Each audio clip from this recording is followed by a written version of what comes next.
Welcome back to Liquidity and Liquor. I'm Scott D. Clary. I'm here with Yosef Martin. Today we're going to talk about ChatGPT and then Google's answer for ChatGPT, which is called Bard. Let's talk about first mover advantage. Who's going to win? And right now, ChatGPT is obviously the one that everybody knows. It's the one that everybody's using. Microsoft invested a couple $1 billion into it. 10 billion. They're integrating it into Bing, which is not done yet, but that should be, which is actually super interesting because now overnight it looks like Google was not focusing on with the eye on the prize, and now Bing is going to be the de facto search engine. We'll see how it works out. But then Google just launched Bard, and Bard is their response to ChatGPT, but I don't think it's at the same level right now, and I haven't heard much positive feedback. Have you played with that? It's not great. I haven't personally played with it, no, but I've just seen secondhand that it's not great. Yeah, look, there are two cases that I can put against it. The first case I would say is the mini disc versus the regular CD.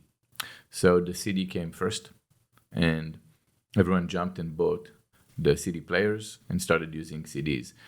Then the mini disc came. Now the CDs were different than the tape because you couldn't record, you can scratch it, right? When the mini disc came, you can't scratch it. It's kind of like protected. I don't know if you remember, it's smaller, it's much more compacted, smaller, tiny, better than. And you can record, no problem. But for some reason, it never caught on. And there are many case studies of why it happened, but technically it was because everyone got conditioned already for that. And the main companies didn't want that to actually work, right? If you're Sony, even though Sony produce the mini discs, they prefer to sell the CDs because you don't want someone recording your music, right?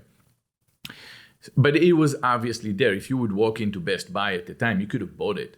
But you have to explain to they didn't even know what it was in America. It was more popular in Europe. It never caught up. So in this case, ChatGPT is CD and then Bard is mini disc. The only difference in here is that everyone already used Google for certain searches. I think the problem with Google is where people stop searching on Google. I have stopped searching on Google for many of unless I'm looking for a website. If I'm looking for an answer over something, I go to ChatGPT. It's just much better results. So can I ask a question just based on that analogy before we keep going? To the case of first mover advantage, then why was MySpace not more popular than Facebook? Oh, that's it's a good question. See, MySpace failed compared to Facebook because MySpace was acquired by Fox, by the Murdoch Corporation, and they had corporate people running this. Facebook adapt to the app faster. Also, MySpace had one issue. MySpace had a deal with Google for ads, and Google was supposed to give them $900 million a year in ad revenue. So they couldn't really modify their UI because they were afraid it's going to jeopardize the amount of hits.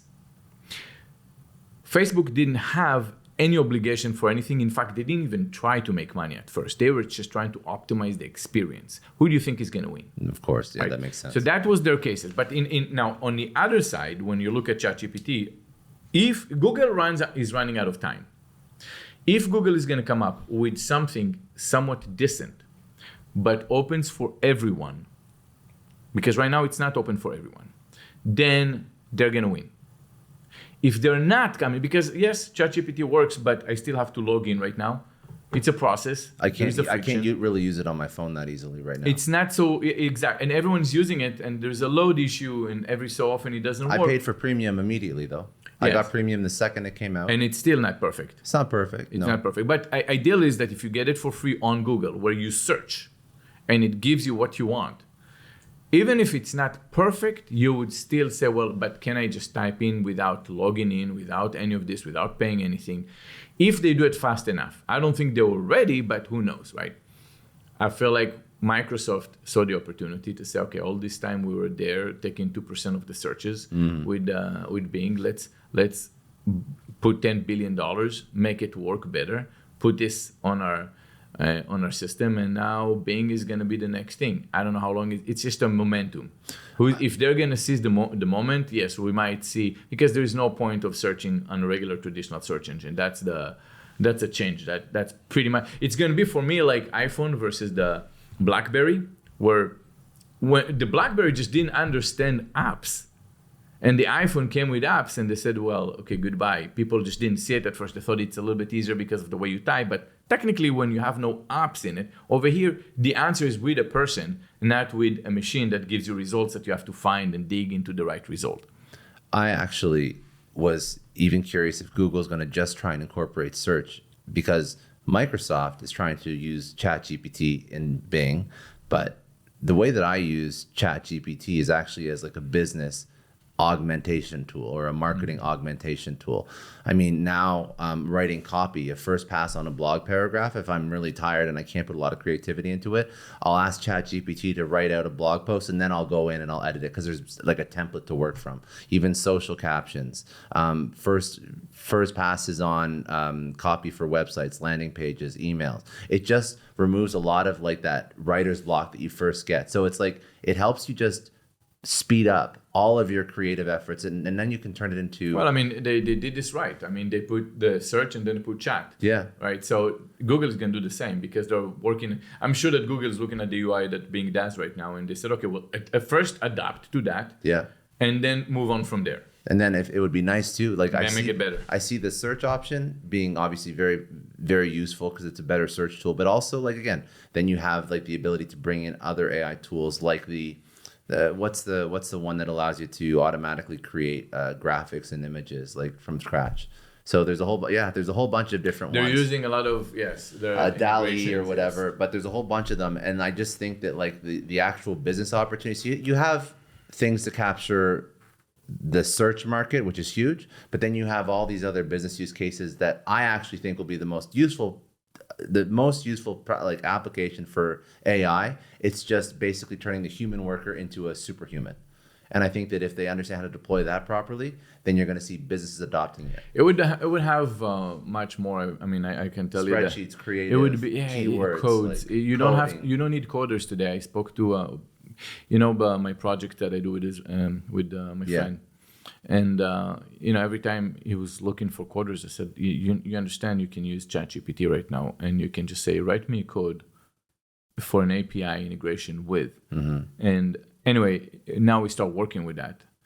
It blew his mind. He's a senior engineer in Samsung, but the thing is, the code is immaculate. There are no mistakes. There's none now. Nothing. He goes and he said, you can go and write code at the highest level that you need, and for whatever you need, and it takes a second. Just the speed to progression is different. If so you now the have role of the developer is going to change. Exactly. So now you have there was a discussion where they said, well, if you wanted to build Stripe all over again, it would take a couple hundred millions and hundreds of engineers, or you can get 10 engineers and use ChatGPT to build the code for you, and they can just put it together. And the rest of the money, what you're gonna do is because you're an intermediary as a payment processor, instead of charging 50 base points on any transactions, you're just gonna do 10 base points, and you're gonna take all the clients. Wow! Because now you don't need. It's a very lean business, so you're gonna see the technology world changing. So if you want to invest in a startup now, you don't need all those engineers, coders, India. But you do need you need a creative mind that understands. You need one or two to manage that, but it can write you code. Yeah. So that's where I see the biggest opportunity. So everybody's looking at search function. How do we integrate with Bing? How do we integrate with Google? I think that it's business function, turning every individual person and the business as a whole. You get 10x output out of every single person you hire, or even 10x output out of yourself. Did you try to say, did you see how it works when it comes down to, say you want to date a girl and you don't know what to say, right? It can basically screen all her information and see what she likes, and then look at you and then say, okay, that's how I speak. And then it can write a paragraph to her that's going to be in your language, something that she's going to like. And it's going to be, it's going to do it better than her information. You're going to have more game than you and I. You're 100%, 1,000%. Why? Because her information, your personality, plus the collective intelligence of every human being that's ever input information into it, and the best possible outcomes measured against 1,000 billion different variables and scenarios you can never account for. Yeah. So the 1,000 billion. That's not a real 1,000 number. billions. You're sounding like Joe Biden. 1,000 billion. A big ass number. Is very inspirational. There was No, but that's a lot. That's a lot. it's a lot. That's where I think the Yes. opportunity is, though. Yeah. So then the question becomes, actually, I would actually ask you this. So do you think the opportunity is more in the search function to capture the majority of the market, because search function is literally everyone, or do you think opportunity is in business?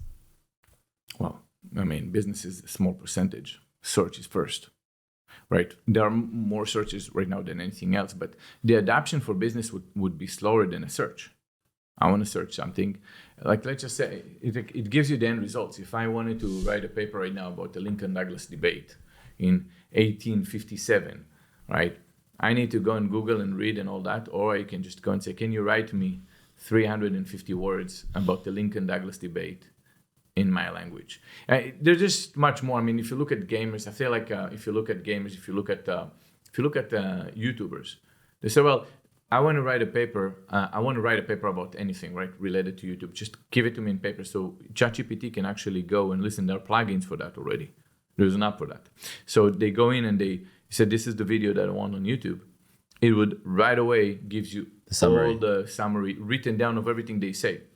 And then you can say, can you tell me what about ta-ta-ta? What would be, you just ask questions so it can give you the answer. You don't have to read through and summarize it yourself.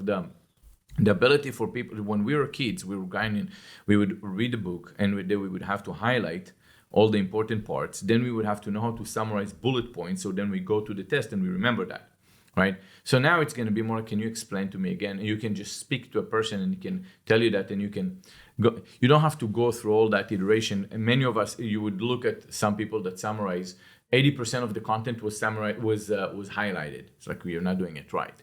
You just poorly summarizing it. Yeah. 80% is not a summary, right?